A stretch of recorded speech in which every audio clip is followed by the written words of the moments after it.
Swamiji, in other programs you've addressed the topic of time as an illusion, and I thought to ask the question, what is time? That's a very interesting question.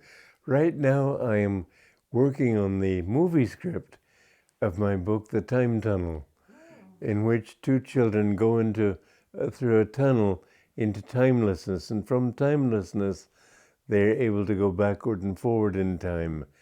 But time doesn't exist. Time is an illusion.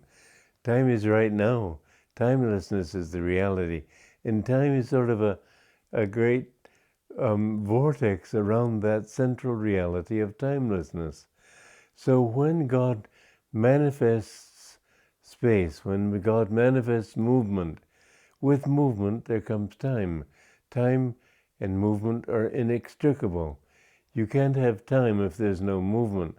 Somebody's tongue went back and he went into a cataleptic state and fell into a well and was discovered 100 years later, and he scolded people for delaying his supper. He didn't realize he'd been gone for 100 years. But time, it depends on movement. And when there's movement, there's time. But it's all very iffy, because if the movement is rapid, it seems like time is passing more quickly. It's all an illusion. So that sense that, because some days seem to drag on forever and some days just fly by Yes. in a moment. Yeah. It's a question of our own awareness of it? It's a question of our own awareness, but of course there's a cosmic time too. The day keeps going, the clocks don't change. It may seem to take forever for someone to come, and he'll still come when he will come, and the clocks don't become faster or slower. So it's your perception of it. But there's also cosmic time. You know, there's a very interesting experience. Yogananda said that great miracles are shown only to people who are highly advanced. His second most advanced disciple was Yogacharya Oliver Black. And Oliver Black told me personally this story when he was once visiting Encinitas, visiting Master in Encinitas, Yogananda. And Yogananda sent word to him that he wanted him to go for a ride. Well, it was raining cats and dogs, and Yogacharya Oliver looked out the window. He saw rain pouring. He said, "How are we going to go out for a ride? We'll probably not see anything even through the windows of the cars with a rain like this." He left his door, however. He had faith, so he left his room just a few yards to the front door. When he came out the front door, it was completely blue sky. The ground was dry. The car was dry. There was no sign that there had been a rain. And Yogananda looked at him with a slight smile. He said, "For you, Oliver." Well, how could Master change the dream to that extent? It had been one kind of day, and suddenly he made it another kind of day. It's all a dream anyway. But the time that he dreams the centuries, he dreams the minutes, it's all a cosmic dream in the end. In God, time does not pass. And that is how, I've just said that in this particular yuga or time age of time, we will discover the illusion of space. We'll go to other planets. It may be that we'll even go to the most distant galaxies, because, in fact, space being illusory, the most distant galaxy is no farther away from you than your own hand. That's a hard concept for us to grasp right now. But then it says that in the Treta Yuga, the next higher age, the delusion of time will be destroyed. People will communicate by telepathy. They won't use words then, and they'll know this illusion of time. Well, a very interesting proof of that is in two readings in the descending. There are cycles of time like this, and in the descending Treta Yuga, there are two books or treatises that were written predicting the lives of people who would live in the future. And I found my own life, and other people have found their lives in two of these treatises. One is known as Bhrigu Samhita, and in Bhrigu he told many things about my life that didn't seem possible, but they turned out to be true. And then there's another one I found more recently, Agastya, who was in South India. And a number of people have gone there, and they found their lives. They took in a man's case, the right thumbprint, and a woman's case, the left thumbprint. And from that, they were able to find this reading, which told about my life. It was incredible. And the odd thing about my life was that when they came to give me that reading, there was an enormous storm that began the moment they started. And trees were uprooted, thunder, lightning, rain just flooded the streets. When I came out later, the streets were completely flooded. And as soon as the reading stopped, the storm stopped. I can't figure that out.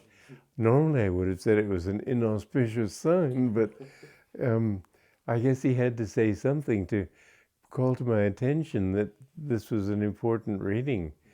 And that was the only way he could think to do it or something. I don't know. But it's come true. And he said I would be doing movies. I had not thought of doing movies, but I'm doing movies now. And several things for the future. It's amazing how, but in those days they had conquered the illusion of time. And now and past, those things are all one. It's all in the great mind of God. Swami, is it helpful to get a reading like that? I think it can be helpful. I wouldn't say rush to India and get a reading, but some people have been helped by it. You live your life anyway, but it can help you to know what you should do. For example, in my case, it helps me to know that I have to take my mission seriously.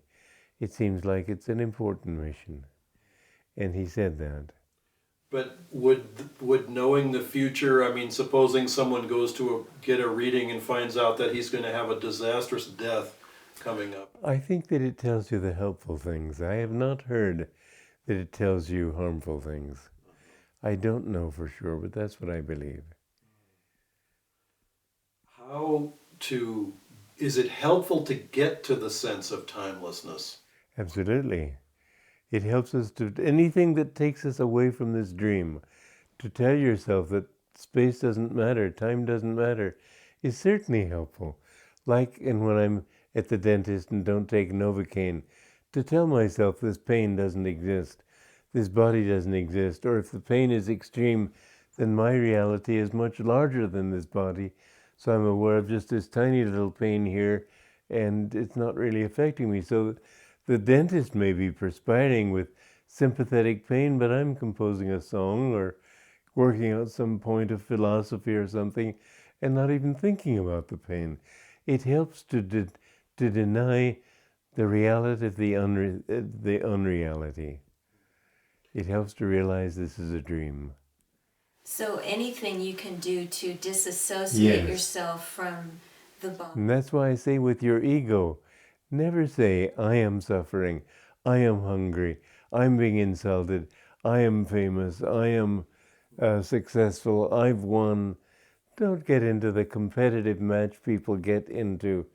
Just go along calmly on your own way. Swami, it's kind of a mind bender to think of time as an illusion. Does it mean that all of the incarnations, the reincarnations, they're all happening in the same moment? Yes, in a way it's true. Everything is happening right now. But because we see it in time, therefore it's in the past. But it's all right now in God. But when you reach oneness with Him, then you have to remember all your past lives, and they come before you in the form of visions.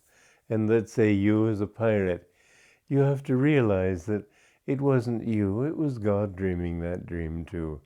And you have to see this whole sequence of incarnations as just His dream. When you've realized that He did it all, He was responsible, your ego was never involved, then you attain what is known as moksha, or complete liberation.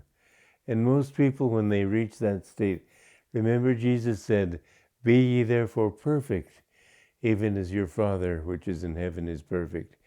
You must realize that you are God. That doesn't mean you, the human being, are God, but God is you, and there's no other reality, which means when you merge in Him, you become Him. Does that mean you forget everything except that? No. You still have that memory of having been Dharmadas and different individuals all through those incarnations. You still have your own particular take on bliss. This is one beautiful thing Yogananda said. He explained Satchidananda, the definition of God that Shankaracharya gave, which most books say existence, consciousness, bliss. Doesn't mean much.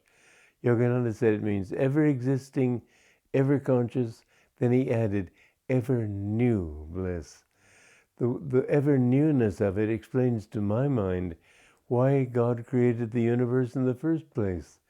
It's the nature of bliss to want to manifest itself in ever new ways. And so naturally it will manifest itself as the universe. And you in your life will find that you are a particular manifestation of that bliss. Nobody else will ever express it in exactly the way you do. So there's something very holy and very special about you as an individual, that when you find God, you will be one with His bliss, but you will also have that own unique, special manifestation of bliss that was in your incarnations. When people pray to you after you've become a saint, it will be you. It won't be God taking that form. It will be you who come back to them and manifest to them. If you pray to St. Francis, you'll get him. You won't get St. Augustine. God in that particular form, even though it is still God. It's a mystery beyond real comprehension, and it's absolutely wonderful to contemplate how great God is, that He encompasses everything. He is everything and He is nothing. It is and it isn't, and neither is it nor is it not. But when you find that infinite bliss, only those very few people who have great compassion for mankind come back into this world to help people. And those are the avatars: Jesus Christ, Krishna, Yogananda, Babaji, other great incarnations of God. They are called because they come with His full power to uplift and to save other souls.